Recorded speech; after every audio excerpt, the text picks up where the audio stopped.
Good morning. हाँ तो बेटा एक बार फिर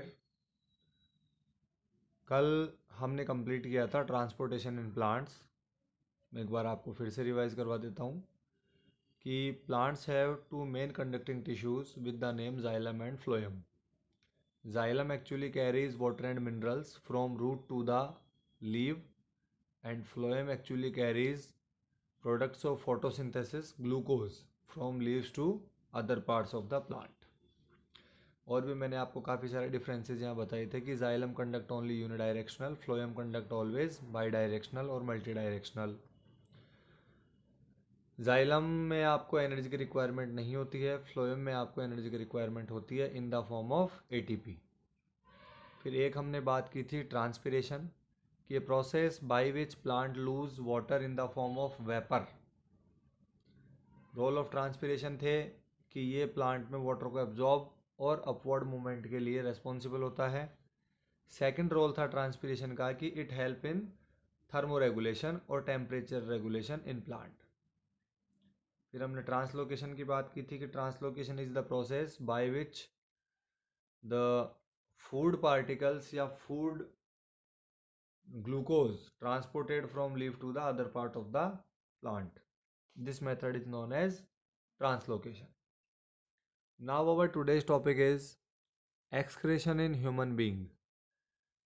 मैं आपको एक बार फिर से रिवाइज करवाता हूँ। स्टार्टिंग में हमने आपको बताया था कि there are 4 type of main life processes present in humans. Number 1 nutrition, in which we intake the food. Number 2 respiration, in which we respire the intake food in the presence of oxygen, जिसमें हम food को oxygen के presence में burn करते हैं और burn करके हम उससे एनर्जी जनरेट करते हैं. थर्ड प्रोसेस था आपके पास ट्रांसपोर्टेशन, जो हमने अभी रिसेंटली ख़त्म किया है. उसमें हमने जो हमारे पास प्रोड्यूस्ड एनर्जी थी उसको हमने all over the body to each of the tissue, each of the cell तक हमने ट्रांसपोर्ट किया था with the help of blood. Now the topic is excretion. Excretion का मतलब होता है बेटा टू एक्सक्रेट आउट, कि जो आपने लार्ज स्मॉल इंटेस्टाइन से विलाई द्वारा आपने एनर्जी अब्जॉर्ब की, तो फिर जो वेस्ट मटेरियल था उसको हमने लार्ज इंटेस्टाइन को सेंड किया था. लार्ज इंटेस्टाइन से वाटर, मिनरल्स और ड्रग्स को एब्जॉर्ब करने के बाद जो रेस्ट ऑफ द मटेरियल बचता है उसको हमने वहाँ रेक्टम में स्टोर किया था, और रेक्टम से फिर हमने उसको एनएस के थ्रू सॉलिड मटेरियल को एक्सक्रेट आउट किया था. ये तो था हमारा एक सॉलिड, जो फूड का सॉलिड पार्टिकल्स होते हैं उनको एक्सक्रेट करने का process. But now we talk about the filtration of blood. Actually कि जो हमारे ब्लड में मेटाबॉलिक वेस्ट जनरेट होते हैं due to various activities in our body, due to various chemical reactions in our body, जो metabolic wastage हमारे blood में originate होते हैं, जनरेट होते हैं, उनको हम कैसे एक्सक्रेट आउट करेंगे. क्योंकि हमारे लिए मैंडेटरी है कि हम हमारे ब्लड को भी क्या रखें, प्योरीफाई रखें. क्योंकि अगर ब्लड हमारा प्योरीफाई नहीं रहेगा तो हमारी ब्लड की जो पीएच है वो डिस्टर्ब हो जाएगी, और ब्लड की पीएच डिस्टर्ब होने की वजह से बॉडी की मेटाबॉलिक एक्टिविटीज़ डिस्टर्ब होगी. तो जो हमारे ब्लड में मेटाबॉलिक वेस्टेज जनरेट होंगे उनमें से गैसेज वेस्टेज को तो हम लंग्स में रिलीज कर देंगे, like then CO2. Carbon dioxide को हम लंग्स में एक्सक्रेट आउट कर आएंगे और वहाँ से हम ऑक्सीजन उसमें वापस डिजॉल्व कर लेंगे. But what about the metabolic wastage, like then urea, amino acids, enzymes, various type of minerals, ये हम कहाँ एक्सक्रेट आउट करेंगे. तो उसके लिए हमारे पास एक्सक्रेटरी सिस्टम होता है. Human being contains a well develop excretory system. तो फर्स्ट ऑफ ऑल तो we talk on the definition of excretion, seeing on screen also. The process of the removal of the harmful metabolic wastage from the body is called excretion. कि हमारी body से जो harmful metabolic wastage हैं उनको remove करने का जो process होता है उसको हम कहते हैं excretion. And for excretion we have a well develop excretory system. तो अब हम बात करते हैं कि एक्सक्रेटरी सिस्टम में हमारे पास क्या क्या होता है. A very important question regarding the board exam of class 10, कि human beings excretory system consist of. तो आपको स्क्रीन पे दिख भी रहा है a very good colourful diagram present on the screen, and now it's verbal material. Number one कि आपको चाहिए one pair of kidney. First of all we have one pair of kidney in back portion in the abdominal cavity. जो हमारा abdominal cavity होता है उसमें पीछे की तरफ हमारे पास वन पेयर का होता है। It is the first necessary requirement of excretory system. Second thing, आपके पास वन पेयर होता है ureter.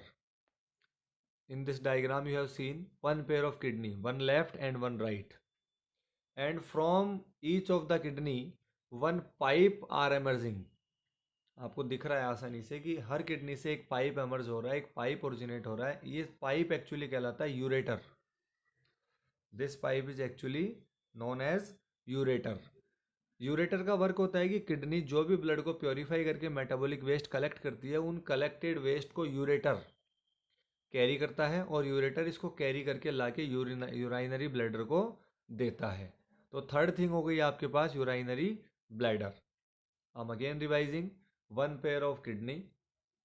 Again, human excretory system consists of one pair of kidney, one pair of ureter, one urinary bladder, and finally you have one opening through which the excreted product excrete out from the body, urethra.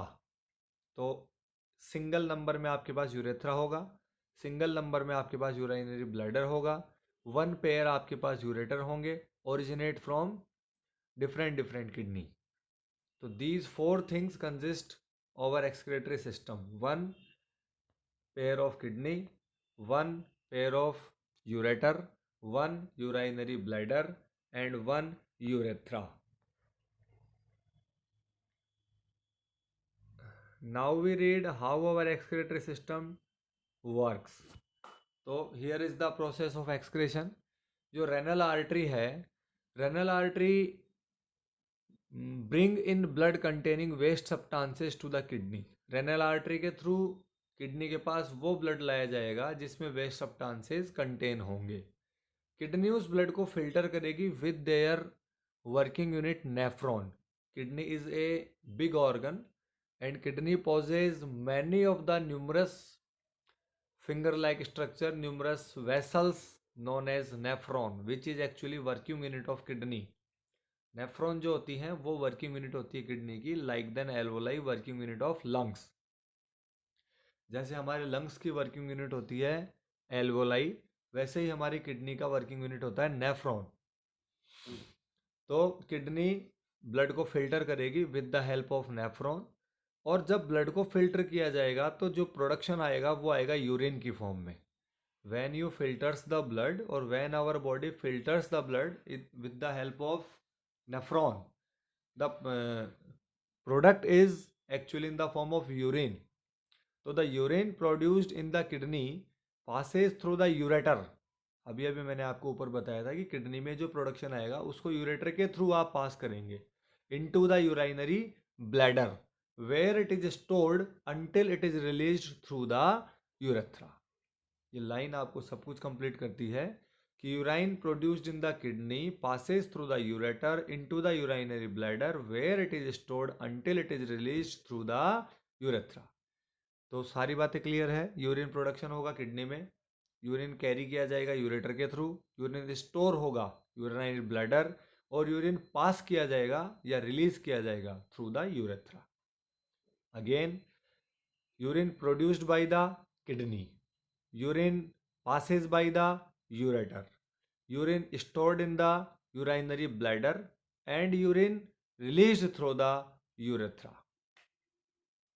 ये था आपका process of excretion. Now we talk about functions of kidney. It is remove waste product from the blood urea which is produced in the liver. Actually kidney का main function होता है urea release करना। यहाँ मैं आपको एक बात बता दूं कि on the basis of excretion we classify the animals on three categories. अलग अलग जो एनिमल्स होते हैं on the basis of their habitat, वो एक्वेटिक एनवायरनमेंट पे रहते हो चाहे वो टेरेस्ट्रियल एनवायरनमेंट पे रहते हैं, उनका एक्सक्रेटरी प्रोडक्ट डिफरेंट डिफरेंट होता है। जैसे मैं आपको बताऊं कि ह्यूमन बीइंग जो है उसका मेन एक्सक्रेटरी प्रोडक्ट होता है यूरिया। उसी तरीके से जो बर्ड्स होते हैं उनका मेन एक्सक्रीटरी प्रोडक्ट होता है यूरिक एसिड, और जो फिशेज होती हैं या जो एक्वेटिक एनिमल्स होते हैं those are live in water, उनका मेन एक्सक्रीटरी प्रोडक्ट होता है अमोनिया। तो जो एनिमल्स एक्सक्रीटरी प्रोडक्ट की फॉर्म में मेनली अमोनिया रिलीज करते हैं उनको हम बोलते हैं अमाइनोटैलिक। जो एनिमल्स एक्सक्रीटरी प्रोडक्ट की फॉर्म में मैक्सिमम यूरिक एसिड रिलीज करते हैं उनको हम बोलते हैं यूरिकोटैलिक एनिमल्स। फिशेज को हम बोलते हैं अमाइनोटैलिक, बर्ड्स आते हैं यूरिकोटैलिक की कैटेगरी में, और वो एनिमल्स जो एक्सक्रीटरी प्रोडक्ट की फॉर्म में मेनली यूरिया रिलीज करते हैं उनको हम बोलते हैं यूरियोटैलिक। तो actually human being considered as a ureotelic animal because its main excretory product is urea. तो ये लीवर में प्रोड्यूस होता है, और लीवर में प्रोड्यूस होने के बाद में इस यूरिया को सेपरेट आउट करने की रेस्पॉन्सिबिलिटी होती है किडनी की। तो किडनी का मेन फंक्शन है यूरिया को फिल्टर करना या यूरिया को रिमूव करना फ्रॉम द ब्लड। अब हम चलते हैं nephron. It is the working unit of kidney. Each kidney has a large number of filtration units called nephrons. हमारी हर किडनी के पास बहुत सारे नंबर्स में फिल्ट्रेशन यूनिट्स पाई जाती हैं जिनको हम बोलते हैं nephron. Nephron is the structural and functional unit of kidney. मैं आपको पहले भी बता चुका हूँ कि किडनी की जो फंक्शनल और स्ट्रक्चरल यूनिट है वो होती है नेफ्रॉन। ये आपके पास नेफ्रॉन की स्ट्रक्चर है। इस डायग्राम की आपको प्रैक्टिस करनी है और इसकी लेबलिंग का आपको बहुत ज़्यादा ध्यान रखना है कि कहाँ कौन सा ऑर्ट्रियोल होता है, कहाँ कौन सी ट्यूबुल होती है, कहाँ कलेक्टिंग डक्ट होती है, कहाँ वासा रेक्टा होती है, कहाँ हेनलेज लूप होता है। फिर हम चलते हैं कि हमारी जो नेफ्रॉन है वो यूरिन फॉर्मेशन कैसे करती है। तो इसके लिए इसको 4-5 स्टेप से गुजरना होता है। तो देखो, यूरिन फॉर्मेशन का पहला स्टेप होता है ग्लोमेरुलर फिल्ट्रेशन। किडनी नेफ्रॉन का एक पार्ट होता है जिसको हम बोलते हैं ग्लोमेरुलस। क्या बोलते हैं? ग्लोमेरुलस। तो ग्लोमेरुलस में ब्लड को फिल्टर किया जाता है और फिर उसको बोमन्स कैप्सूल में ट्रांसफर कर दिया जाता है कि blood is filtered from the glomerulus into Bowman's capsule of the nephron. This filtrate passes through the tubules of the nephron. और ग्लोमेरुलस से फिर बोमन कैप्सूल में ट्रांसफर करने का जो काम है वो ट्यूब्यूल्स के थ्रू होता है। फिर वहाँ पे ट्यूब्स में क्या होगा कि जो यूजफुल सब्सटेंसेज हैं, जैसे मान लीजिए सोडियम है, पोटेशियम है, ग्लूकोज है, अमाइनो एसिड है, इसको उन कैपिलरीज द्वारा रीअब्जॉर्ब कर लिया जाएगा, है ना, और वापस से ब्लड को दे दिया जाएगा। और जो रेस्ट ऑफ द सब्सटेंस बच गया, जैसे यूरिया है, एक्स्ट्रा वाटर है, सॉल्ट है, इनको हम ट्यूबुल्स में सीक्रेट कर देंगे और ये ट्यूबुल्स कलेक्टिंगली ओपन होगी कलेक्टिंग डक्ट में और फिर डायरेक्टली खुल जाएंगी जाकर यूरेटर में। एक कंडीशन होती है हीमोडायलिसिस, जिसमें अगर किसी पर्सन की किडनी प्रॉपर वर्क नहीं करती हो तो हम उसे एक ऐसा मैकेनिज्म प्रोवाइड कराते हैं जहां बॉडी के बाहर एक आर्टिफिशियल किडनी की तरह हम वर्क करते हैं। मतलब हम उसे एक ऐसा मैकेनिज्म देते हैं जिसमें उसकी बॉडी का ब्लड बाहर निकाला जाता है रेगुलरली, और उस ब्लड को हम एक किडनी लाइक मशीन से पास करवाते हैं जिसको हम बोलते हैं आर्टिफिशियल किडनी। और वो मशीन उस ब्लड को सेम लाइक देन जैसे बॉडी के अंदर ब्लड प्योरीफाई होता है वैसे ही वो ब्लड बॉडी के बाहर प्योरीफाई होकर के वापस हम प्योर ब्लड उस बॉडी के अंदर वापस से डाल देते हैं। इस प्रोसेस को हम बोलते हैं hemodialysis, the process of purifying blood bye an artificial kidney. और ये काम होता है जिन पेशेंट्स में किडनी फेल्योर हो जाता है वहाँ ये अप्लाई किया जाता है। तो ये था आपका एक्सक्रेशन इन एनिमल्स या excretion in human beings. Now we talk about the excretion in plants. तो प्लांट भी अपने काफ़ी सारे एक्सक्रेटिव प्रोडक्ट्स होते हैं जिनको प्लांट बाहर रिलीज करता है। तो ये भी आपको ध्यान रखना है कि oxygen is actually A excretory product of the plant. जो हमारे लिए वाइटल रोल प्ले करती है, जो हमारी लाइफ लाइन होती है ऑक्सीजन, वो एक्चुअली प्लांट के लिए एक्सक्रेटरी प्रोडक्ट होती है जो प्लांट फोटोसिंथेसिस में रिलीज करता है।